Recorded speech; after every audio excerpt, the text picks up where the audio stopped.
मानव श्वसन तंत्र एवं श्वसन प्रक्रिया। इस वीडियो में हम सीखेंगे मानव श्वसन तंत्र, मानव श्वसन प्रक्रिया,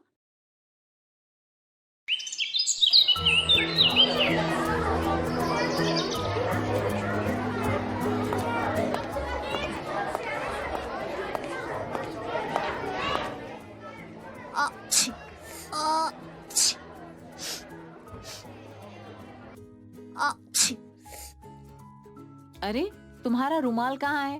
मैंने बताया था ना कि जब भी छींक आए तो नाक और मुंह को अच्छी तरह से रुमाल से ढककर ही छींकना चाहिए। अरे मैं तो भूल ही गया दीदी। अच्छा कोई बात नहीं, अब निकालो अपना रुमाल और आगे से ध्यान रखना, ठीक? ठीक है दीदी। मेरे दिमाग में एक सवाल आया है दीदी, मैं पूछूं क्या? हाँ सवाली, पूछो जो भी पूछना है। मुझे ये जानना है दीदी कि हमें छींक क्यों आती है, इसके पीछे आखिर कारण क्या है? छींक आने के पीछे का रहस्य जानने के लिए तुम सभी को मानव श्वसन प्रक्रिया को अच्छी तरह से समझना होगा। इसका श्वसन प्रक्रिया से क्या संबंध है दीदी? बच्चों, तुम सब ये तो जानते ही हो कि सभी सजीवों जैसे पेड़ पौधों, जानवरों और हम मनुष्यों में श्वसन अंगों के द्वारा श्वसन क्रिया पूर्ण होती है। तुम्हें पता है बच्चों, मनुष्य का श्वसन तंत्र विभिन्न अंगों से मिलकर बना होता है।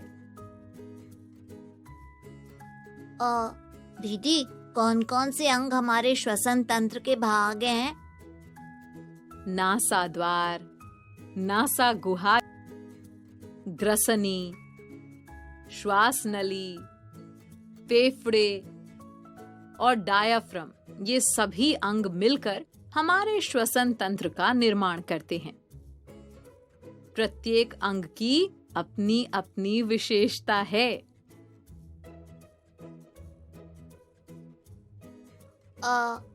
ये सभी अंग कौन से हैं और शरीर में कहाँ-कहाँ स्थित होते हैं दीदी? इसे इस चित्र की सहायता से समझते हैं। ये देखो, ये है सबसे पहला अंग नासा द्वार। हमारी नाक के उभरे हुए भाग के दोनों ओर स्थित ये अंडाकार बाह्य छिद्र यानी छेद नासा द्वार यानी नॉस्ट्रिल्स कहलाते हैं। और नासा गुहा कौन से भाग में होती है दीदी? नासिका की गुहा यानी नाक के अंदर के इस भाग को नासा गुहा यानी नेजल कैविटी कहते हैं। ग्रसनी और श्वास नली कहाँ स्थित होती है दीदी? देखो खोजी, हमारी नासा गुहा पीछे की ओर एक नली नुमा संरचना में खुलती है। इसी नली नुमा संरचना को ग्रसनी यानी फैरिंग्स कहते हैं। ग्रसनी के बाद जो ये नलिका जैसी संरचना दिख रही है ना, ये श्वास नली यानी ट्रैकिया कहलाती है। देखो, आगे जाकर श्वास नली दो शाखाओं में बंट जाती है, जिन्हें श्वसनिया यानी ब्रोंकाई कहते हैं। श्वसनिया दोनों फेफड़ों में पहुंचती है ना दीदी? हाँ सवाली, प्रत्येक श्वसनी अपनी अपनी ओर के फेफड़े में खुलती है। एक बात और बच्चों, श्वास नली की बाहरी सतह पर सी के आकार के छल्ले जैसी संरचनाएं होती हैं, जो श्वास नली एवं श्वसनियों को आपस में चिपकने से रोकती हैं, ताकि इनमें वायु स्वतंत्रता पूर्वक आ जा सके। समझे? हाँ दीदी। अब फेफड़ों के बारे में बात करते हैं। हमारे वक्ष यानी सीने के अंदर स्थित ये शंकु के आकार की रचनाएं जो हृदय के दोनों ओर स्थित होती हैं, इन्हें ही फेफड़े यानी लंग्स कहते हैं। फेफड़े 2 होते हैं ना दीदी? हाँ सवाली, और पता है, सांस लेते समय जब हमें अपना वक्ष फूलता और सिकुड़ता हुआ प्रतीत होता है, उस समय हमारे फेफड़े ही फूलते और सिकुड़ रहे होते हैं। श्वसनियां भी फेफड़ों में स्थित महीन महीन वायु कूपिकाओं यानी वायु कोशों में खुलती हैं। वायु कूपिकाओं में ही ऑक्सीजन एवं कार्बन डाइऑक्साइड गैसों का आदान प्रदान होता है। डायाफ्राम के बारे में भी बताइए ना दीदी। बच्चों, फेफड़ों के नीचे एक बड़ी मांसपेशीय परत पाई जाती है। इस परत को डायाफ्राम कहते हैं। फेफड़े हमारी वक्ष गुहा में स्थित होते हैं, जिसे डायाफ्राम आधार प्रदान करता है। श्वसन प्रक्रिया में डायाफ्राम और पसलियों से बने पिंजर की गति सम्मिलित होती है, जिस कारण सांस लेते और छोड़ते समय हमारा वक्ष फूलता और सिकुड़ता है। अब श्वसन प्रक्रिया के बारे में भी बताइए ना दीदी। बच्चों, श्वसन क्रिया में सबसे पहले अंतः श्वसन द्वारा ली गई ऑक्सीजन युक्त वायु नासा द्वार से होकर नासा गुहा में पहुंचती है।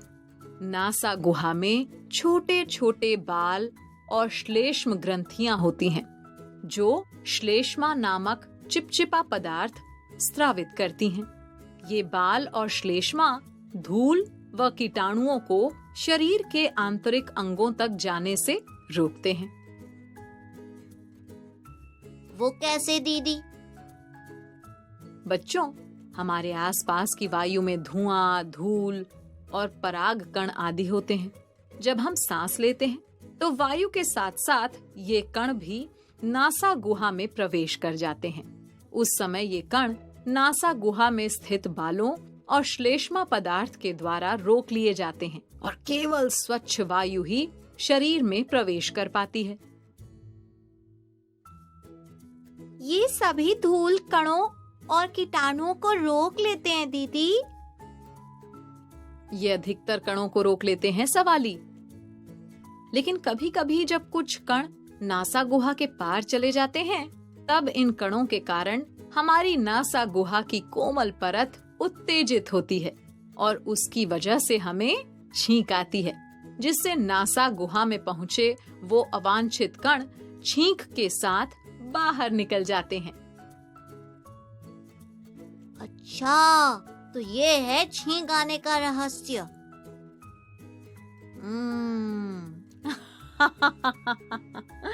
हाँ खोजी, छींक के साथ सभी अवांछित धूल कण और कीटाणु बाहर निकलते हैं। इसीलिए छींकते समय नाक को ढकने के लिए कहा जाता है, ताकि वे कण रुमाल के साथ बाधित हो जाएं और हवा में ना फैलें और उन अवांछित कणों को कोई अन्य व्यक्ति अंतः श्वसन के समय ग्रहण न कर ले। हाँ, यानी कि छींकते समय नाक को ढकना बहुत जरूरी है। अब से मैं हमेशा छींकते समय अपनी नाक रुमाल से जरूर ढका करूंगा। हाँ, और हम दूसरों को भी इसके बारे में बताएंगे ताकि वो भी इसका ध्यान रखें। बहुत अच्छे बच्चों, चलो अब आगे की प्रक्रिया को भी समझ लेते हैं। हाँ दीदी, बताइए। नासा गुहा के बाद वायु ग्रसनी से होते हुए श्वास नली में प्रवेश करती है। फिर श्वास नली की दोनों शाखाओं के द्वारा ये वायु दाएं एवं बाएं दोनों फेफड़ों में पहुंचाई जाती है। ओह अच्छा, लेकिन इस सब में डायाफ्राम का क्या कार्य होता है दीदी? अंतः श्वसन यानी सांस अंदर लेते समय डायाफ्राम नीचे की ओर तथा पसलियां ऊपर और बाहर की ओर गति करती हैं। डायाफ्राम के नीचे की ओर गति करने के कारण वक्ष गुहा का आयतन बढ़ जाता है, जिससे वायु फेफड़ों में प्रवेश करती है और वे वायु से भर जाते हैं। ओ, यानी उच्छ्वसन के समय फेफड़े सिकुड़ते हैं, है ना दीदी? हाँ खोजी, उच्छ्वसन यानी सांस बाहर छोड़ते समय डायाफ्राम ऊपर की ओर तथा पसलियां नीचे और अंदर की ओर गति करती हैं। डायाफ्राम अपनी पूर्व स्थिति में आ जाता है और वक्ष गुहा का आयतन कम हो जाता है, जिसके कारण वायु फेफड़ों से बाहर धकेल दी जाती है और फेफड़े सिकुड़ जाते हैं।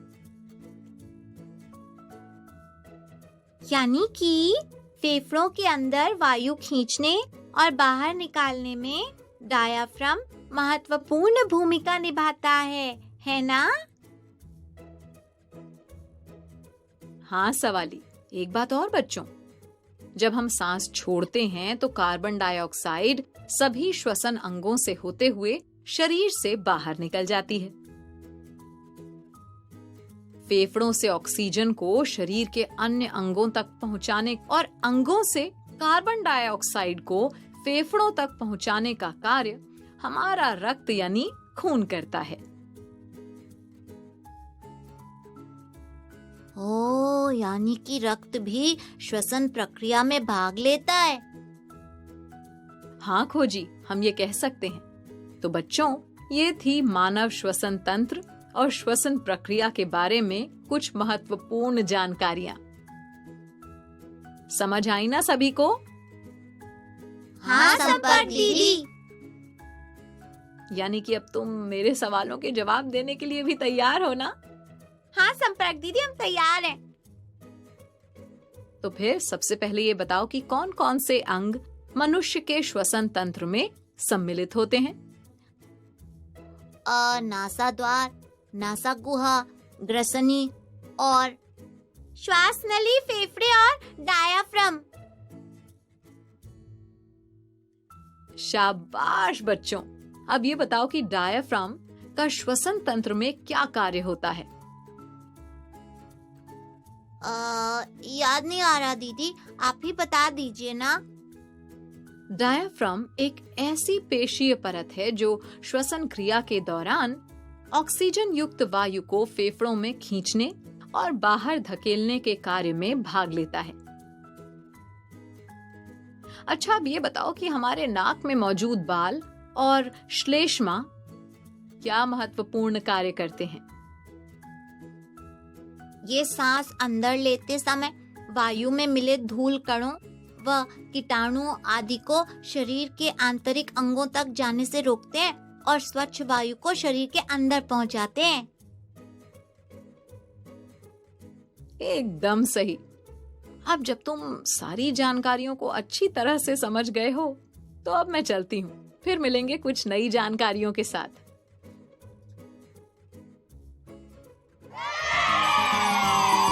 ओके बच्चों, बाय बाय बाय। बच्चों, अब मैं जाती हूँ, कल फिर मिलने आती हूँ। इंग्लिश में अब होंगी बातें, मैथ सीखेंगे हंसते गाते। पहेली, किस्से और कहानी सुनना अब तुम मेरी जुबानी। बात पड़ी है सीधी सीधी, मैं हूँ आपकी संपर्क दीदी। आपको ये वीडियो देखकर मजा आया ना? अगर आप इस वीडियो से संबंधित अन्य संसाधन जैसे कि अन्य वीडियो, गतिविधियां, क्विज इत्यादि देखना चाहते हैं तो अभी डाउनलोड करें संपर्क स्मार्ट शाला मोबाइल एप्लीकेशन। और हाँ, अगर आपको ये वीडियो अच्छा लगा हो तो इसे जरूर लाइक करें। और भी नए नए वीडियोस देखने के लिए सब्सक्राइब बटन पर क्लिक करना न भूलें। मिलते हैं बहुत जल्द YouTube और संपर्क स्मार्ट शाला ऐप पर।